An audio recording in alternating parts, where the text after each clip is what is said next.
আমরা বেড়াতে বেরিয়েছি। প্রথমে যাব কঙ্কালীতলা, সেখান থেকে শান্তিনিকেতন, ঘুরে আজ রাতে থাকব মুর্শিদাবাদে। কাল মুর্শিদাবাদ ঘুরে রাতে তারাপীঠে থাকব। পরের দিন তারাপীঠে পুজো দিয়ে বক্রেশ্বর ঘুরে বাড়ি ফিরব। দুরাত 3 দিনের ট্যুর। এখন যাচ্ছি 11 মাইল জঙ্গলের মধ্যে দিয়ে।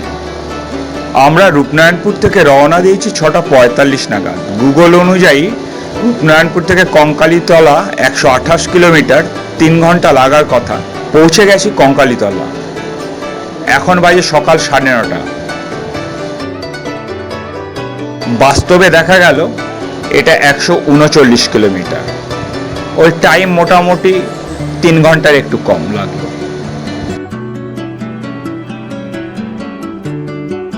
কঙ্কালীতলা 51 সতীপীঠের অন্তর্গত। এখানে সতীর কঙ্কাল পড়েছিল বলে কথিত। মন্দিরে ফটোর ওপর পুজো হয়। পেছনের যে কুণ্ডটা, সেখানেই নাকি মায়ের কঙ্কাল পড়েছিল। মন্দির ফাঁকাই ছিল, তাই পুজো তাড়াতাড়ি হয়ে গেল। পুজো সামগ্রী কেনার অনেক দোকান আছে মন্দিরের সামনে। মন্দির খোলা থাকে সকাল 6টা থেকে রাত্রি 8টা অবধি। শনি আর মঙ্গলবার সাধারণত বেশি ভিড় হয়। এটা হলো কোপাই নদী, সেই আমাদের ছোট নদী, পড়েছে রবীন্দ্রনাথ ঠাকুরের। এই নদী দেখেই নাকি রবীন্দ্রনাথ ঠাকুর লিখেছিলেন। আবার এই কোপাই নদী ঘিরেই নাকি তারাশঙ্করের হাসুলিবাগের উপকথা। এখান থেকে আমরা যাব শান্তিনিকেতন। এখানে জলখাবার খেয়ে নিলাম। দোকান সংখ্যা কম, তবে কোয়ালিটি ভালো।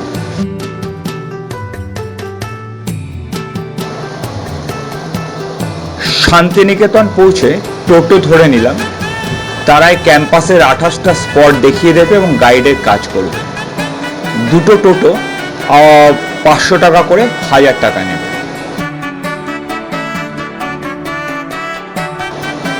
এই বাড়িটার নাম হলো তালধ্বজ। এটা একটা তাল গাছকে কেন্দ্র করে খড়ের চালের গোলাকার বাড়ি।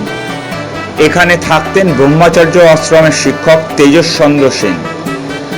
আর এই তালগাছ এক পায়ে দাঁড়িয়ে কবিতাটা নাকি এটা দেখেই লেখা। এটা হলো ছাতিমতলা, যেখানে সমাবর্তন হয়। করোনার পর থেকে এখন আর ভেতরে যাওয়া যায় না, অনেক কিছু পরিবর্তন হয়ে গেছে, সেই জন্য দূর থেকে দেখতে হচ্ছে।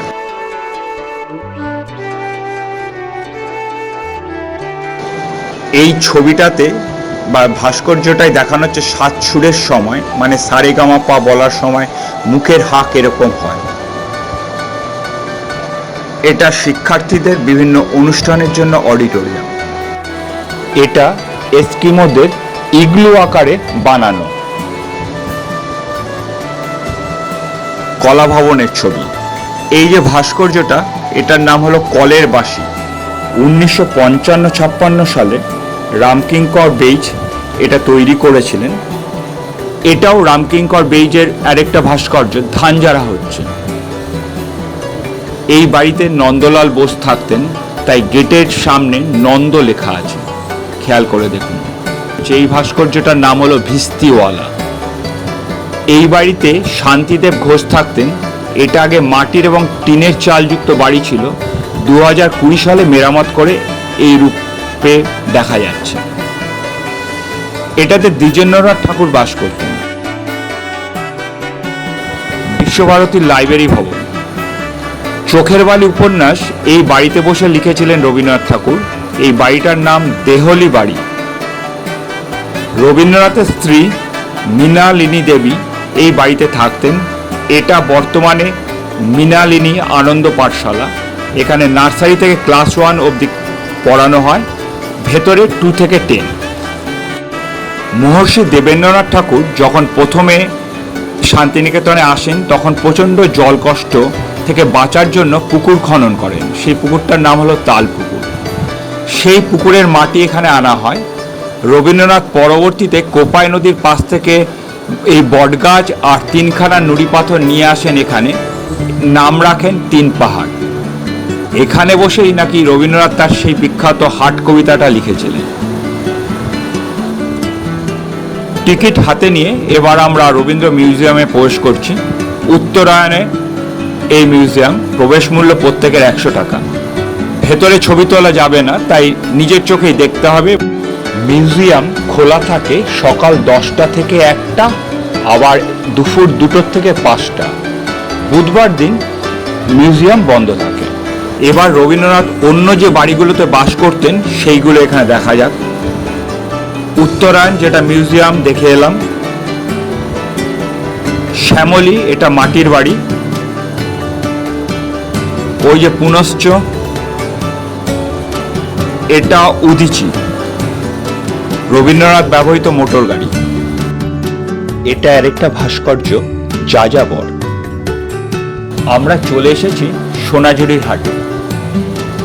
খোয়াই নদীর পাশেই এই হাট, তাই খোয়াই মেলাও বলে। এটা শনিবারের হাট নামেও পরিচিত, কারণ প্রথমে এটা শনিবার বিকেলবেলায় বসত। বর্তমানে সপ্তাহে 4 দিন, শুক্র থেকে সোমবার বন দপ্তরের সিদ্ধান্ত অনুযায়ী বসছে দুপুরবেলা থেকে সূর্যাস্ত পর্যন্ত। প্রায় 20 বছর ধরে স্থানীয় কারিগর এবং শিল্পীদের এটা একটা বাজার। সোনাঝুরির হাটে রামশ্যাম হোটেলে আমরা দুপুরের খাবার সেরে নিলাম। ভেজ থালি 200 টাকা, তাতে ঘি দিয়ে শুরু, পায়েসে শেষ। পমপ্লেট এবং পাবদাও ছিল, এগুলো 375 টাকা করে ডিশ, মানে 2 পিস করে থাকবে। খাবার কিন্তু বেশ ভালো, তাই নিয়ে কোনো কথা হবে না। সোনাঝুরির হাটে আদিবাসী নৃত্য, সাথে আমাদের ওনারাও অংশ নিয়েছে, তাই ছবি না তুলে পারা যাবে না। ঘাসে নতুন বিয়ের ফুল ফুটিছে, উথালি পাথালি মনে আত্মা খুলে নতুন বিয়ের ফুল ফুটিছে। এই হো পিয়ালি রে, এই হো দুলালি রে, এই হো পিয়ালি রে, এই হো দুলালি রে। আসিল ফাগুন মাসে পরান ঘাসে নতুন বিয়ের ফুল ফুটিছে, উথালি পাথালি মনে। পরবর্তী গন্তব্য মুর্শিদাবাদ। সদস্যদের মন ভালো করার জন্য এখানে যথেষ্ট সময় দিতেই হলো। জানি না তাতেও খুশি করা গেল কিনা।